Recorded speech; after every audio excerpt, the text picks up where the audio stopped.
सबैमा साहेब बन्दगी कृतज्ञताको भावना व्यक्त गर्दछु।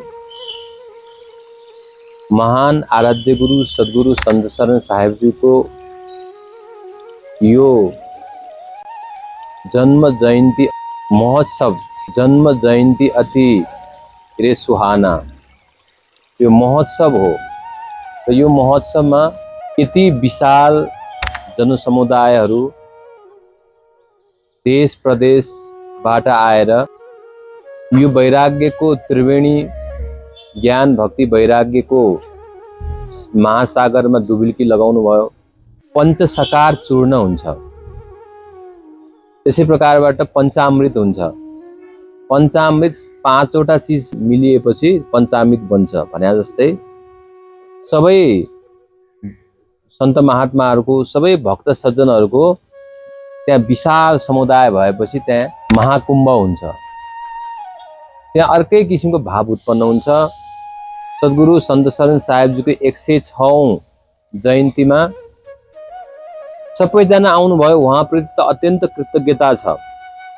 उहाँहरू आउनुभयो, सत्सङ्ग कीर्तन भजनमा सहभागी हुनुभयो, प्रसाद ग्रहण गर्नुभयो, साथै यहाँ फोटो खिच्नुभयो, आफ्नो आफ्नो ढङ्गबाट हृदयलाई शीतल गर्ने कामहरू गर्नुभयो। यो कार्यक्रमलाई यसरी हरेक वर्ष सफलताको दिशातिर, सफलताको कार्यमा उन्मुख गराइदिनु हुने सम्पूर्ण भक्त सज्जनहरूलाई अत्यन्त हृदयबाट मुरी मुरी धन्यवाद छ।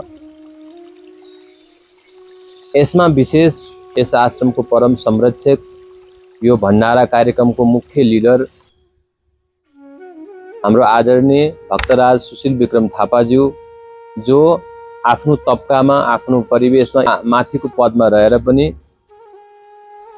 यो अध्यात्मको क्षेत्रमा जोडिएर महापुरुषको यो जन्म जयन्तीमा आफै लिडिङ गरेर सबै भक्तहरूलाई भक्तको जे कार्य सेवाको कार्य गर्नुपर्ने हो त्यसमा लिडिङ दिनुभयो। उहाँलाई धेरै धेरै साधुवाद छ। भण्डाराको 1 महिना अगाडिदेखि नै भण्डारा आइसक्यो भनेर अत्यन्त लगनशील भएर लाग्नुहुने हाम्रो यस आश्रमको सहव्यवस्थापक नेत्र बाबुलाई पनि धेरै धेरै धन्यवाद छ। शरीरको अनुहार भन्न खोजेको होइन कि आफ्नो भित्रको जागरुकता, जागरुक चित्त गर्नुपर्छ। मैले यो विशालताको क्षेत्र हो। व्यक्तिको एउटा घरमा सानो अनुष्ठान भयो भने त मान्छे राति निद्रा लागेन भन्छन्, तर यहाँ त यति पुरा विश्वबाट यहाँ मान्छे आउने ठाउँ। यो क्षेत्रमा उनले पुर्याएको योगदान पनि अतुलनीय छ नेत्र बाबुको। साथै मोहन दाई, जो लेखा क्षेत्रमा यहाँको आर्थिक कारोबारमा जे परे पनि परिआए पनि गरिदिने, उहाँलाई पनि धेरै धेरै साधुवाद। भोजन कार्यमा म गर्छु साहेब भनेर यसपालि पुरै जिम्मा लिनुभएको हाम्रो सुमन दाई, जरङको निवासी, माथि तारेश्वर आश्रममा योगको पनि पुरै उहाँकै संयोजनमा भइरहेको छ। सुमन दाईको अत्यन्त अदम्य साहस, श्रीराम दाई, राजकुमारजीदेखि लिएर जति उहाँले आफ्नो सधर्मपत्नीलाई पनि लगाएर धेरै सबैलाई यो मार्गमा, यो अध्यात्मको परिवेशमा सबैलाई सहजताको सेवा जुन गर्नुभयो, सुमन दाईलाई म पुनः मुरी मुरी धन्यवाद दिन चाहन्छु। र साथै यो क्षेत्रमा सल्लाहको भूमिका दिनुहुने हाम्रो शिवराज दाई र अरू अन्य सन्त महात्माको भोजनको कार्यमा अत्यन्त खटिनुहुने हाम्रो सन्त श्री सत्यम साहेबजीप्रति पनि म धेरै कृतज्ञता, आभार व्यक्त गर्न चाहन्छु। उहाँको कर्तव्यनिष्ठता पनि एकदम माथिको लेभलको छ। र साथै सबै बालगोपालहरू जो नेत्र बाबुको भण्डारमा बसेर, सुजन बाबुहरू द्वैत र निश्चल र साना साना बालबच्चाहरूदेखि लिएर यस आश्रममा कति वर्षदेखि साधनारत रहँदै आउनुभएकी हाम्रो साधना दिदी, कोपिला, समता दिदी, हाम्रो निरा बहिनी र चितवनबाट, कोही जितपुर फेदीबाट, कोही कताबाट आएर गुरुको सेवा गर्नुपर्छ, भक्ति गर्नुपर्छ भनेर अत्यन्त सेवामा तल्लीन रहेर आफ्नो घरको कारोबार पनि कार्य व्यवहारलाई पनि छोडेर यो आश्रममा आएर यति सेवा गर्नुभएका समस्त भक्त सज्जनहरूलाई म एकमुष्ट कृतज्ञताको भावना व्यक्त गर्छु।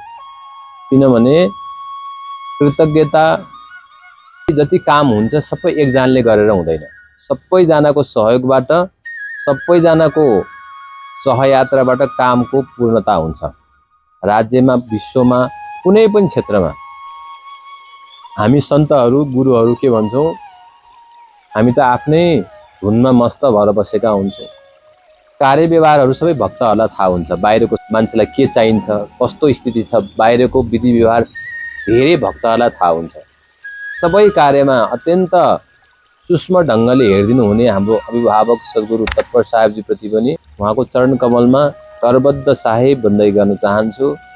र अरू नैष्ठिक नेपालका अरू भक्तहरू र सबै क्षेत्रबाट आउनुभएका र अरू उपत्यकाका धेरै क्षेत्रबाट आउनुभएका सबै समस्त भक्त सज्जन वृन्दहरूलाई पनि म धेरै धेरै कृतज्ञता व्यक्त गर्दै सधैँभरि यस्तै किसिमबाट कल्याणको भावमा सबैको अग्रसरता होस्, सबैजनाले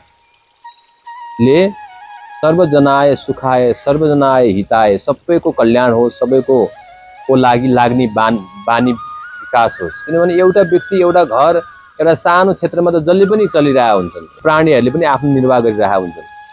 तर मनुष्य जीवनमा बृहत्तम सबैको हितको लागि ठुलो मन राखेर सबैको सेवामा खटिनु हुने, आफ्नो घरलाई पनि हेर्दा हेर्दै यसरी आश्रममा आएर पनि सेवा गरिदिनु हुने म सबै ज्ञात अज्ञात मैले नबोल्न नसकेको सबै भक्त सज्जनप्रति पनि धेरै धेरै साधुवाद व्यक्त गर्न चाहन्छु। आगामी दिनमा पनि हजुरको यसै गरी सेवा हुने नै छ र आगामी दिनमा युवा भण्डाराहरूबाट जति कार्य व्यवहारमा जति कमी र कति कमी भयो होला त्यसलाई सुधार गर्नलाई हामी फेरि समीक्षात्मक बैठक कुराकानी गर्नेछौँ। सबैजनासँग सरसल्लाह गरेर के कमी भयो त्यो हाम्रो त्रुटि हो, जे राम्रो भयो यो सबैजनाको लागि हो।